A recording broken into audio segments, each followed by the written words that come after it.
So I just want to piggyback off of what Caitlin said, having had a different experience in Germany, not going on the CBYX program, but still finding all of the same values that CBYX brings to what your experience can be. I had a 1-month exchange program in high school where I did stay with a host family.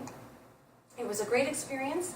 I would not say that my host sister and I were the best of friends, but more than 20 years later, we're still in touch.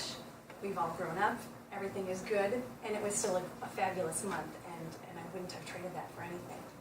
When I went back my junior year in college, I went with 5 other women from Concordia, and we were just in student housing. We were not with host families. We made a pact amongst the 5 of us that we were only going to speak German, and we fortunately had enough language skills to do that, and we really stuck to that, and that made all the difference.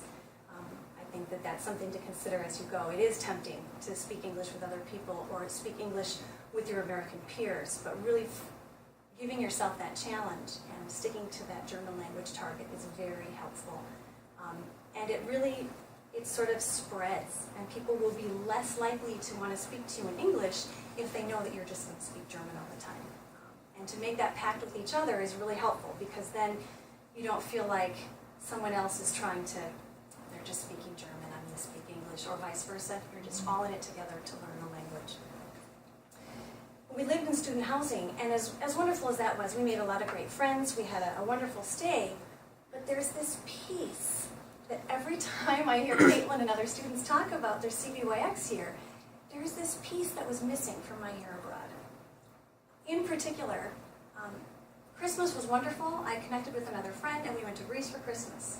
But I have never had a real German Christmas with a real host family.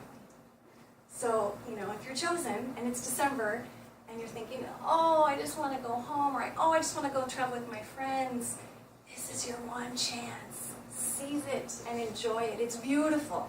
All of my friends have told me about it. I've lived vicariously through them learning about it. But things like that you really only get to know certain aspects of a culture through a family.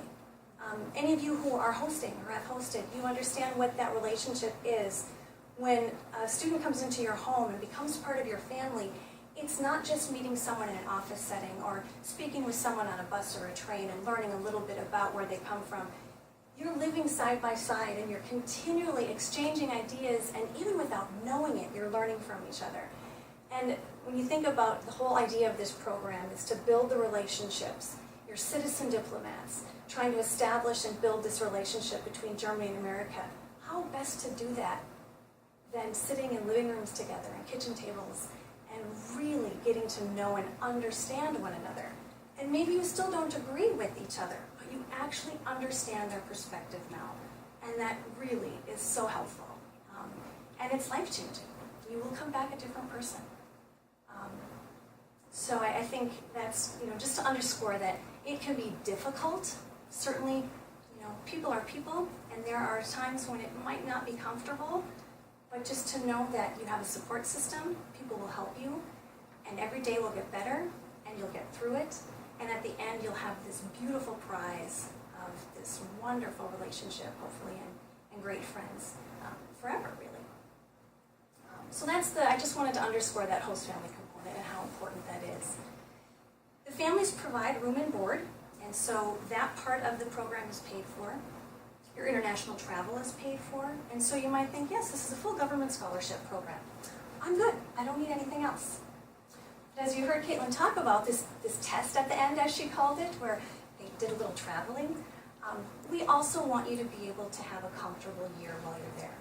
We want you to be able to go out with your friends, go to the movies, go out to the cafes, maybe even with proper approval, maybe even take a weekend trip, go to the Alps, go to Berlin, go to northern Germany.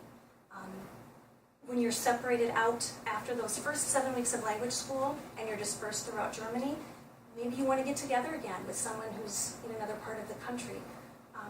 So travel is okay as long as it's approved. We want to make sure that everyone is safe and accounted for. If there were an emergency, we would absolutely want to make sure that we know where you are and how to reach you. That would be really important. So that spending money, that $5,000 we talk about, it's really for you to be able to have a great year and not not have to worry about, I would love to go to that movie with my friends, but I don't have any money. Or, oh, it's a perfect weekend, I could go with my host sister and my cousin to go visit grandma and grandpa, but I don't have enough money for train fare. So it really is important that you have that spending money available. One of the other pieces with travel and just in general, I think I can say to you, having read the student applications here, is thank you to you parents for raising great kids. You have accomplished a lot, and sort of letting them go. And as a student who went abroad and just waved goodbye to my parents, now as a parent, I can't think about how hard that must have been. And so just thank you for giving them that encouragement and that support. And that during the course of their year, as Caitlin talked about, really immersing themselves in the culture.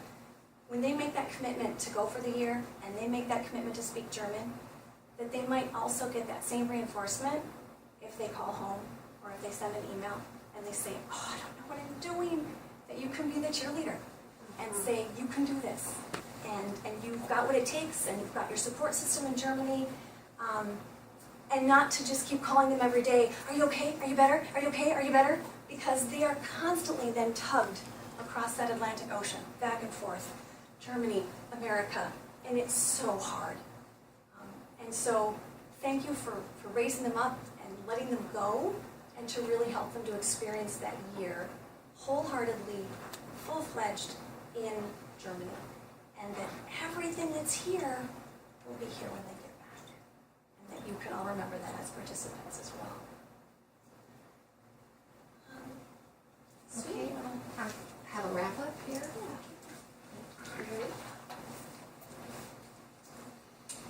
All right, just excuse us for waiting.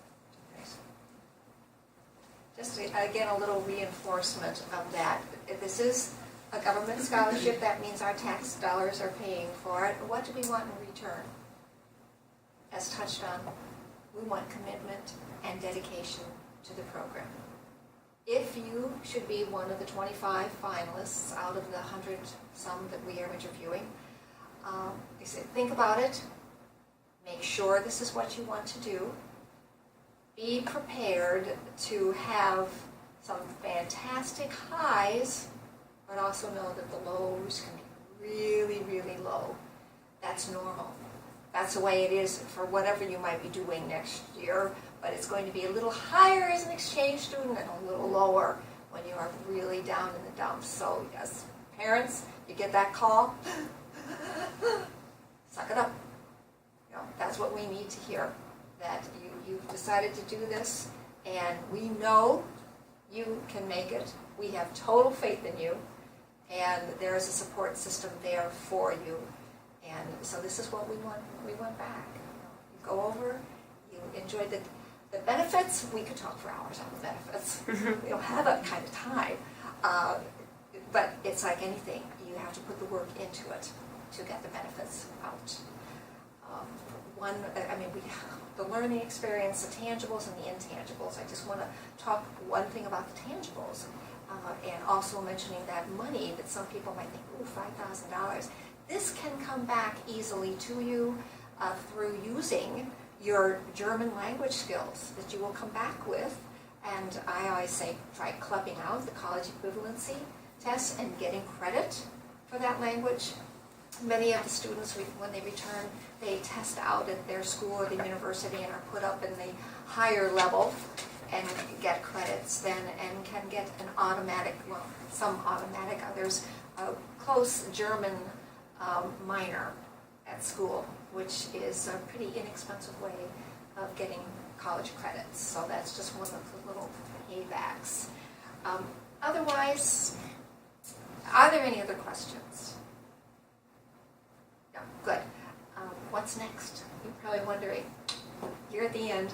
There is light at the end of the tunnel, as I say. We've been interviewing since mid-February, and we'll continue through the end of the month. And then the goal is to have the choices made that very first week in April. It's pretty important because actually there's another wave of paperwork that has to be done after that. and returned, reviewed, and sent to Germany for a quick review. So we want all of this done in a very timely manner. Our students, all the students will be notified. Hopefully the goal on that is by the 15th of April to know the status and have everything pretty well under control. We work with the same kind of timing that the universities and colleges, to my knowledge, you would not yet have had to send in any deposit money. So we want to make sure people are comfortable with that. We do say, get your little ducks in a row as far as your college and universities. Have your acceptances, do your acceptances. Should you be then tapped for this program, you can go back to your school and ask for a deferment. So we say make sure you get it in writing and defer the acceptance to participate on the program. So with that, I guess there's a whole lot of other things we could mention, but we better wrap this up and just say thank you again for your interest in the program, and very happy to be meeting you.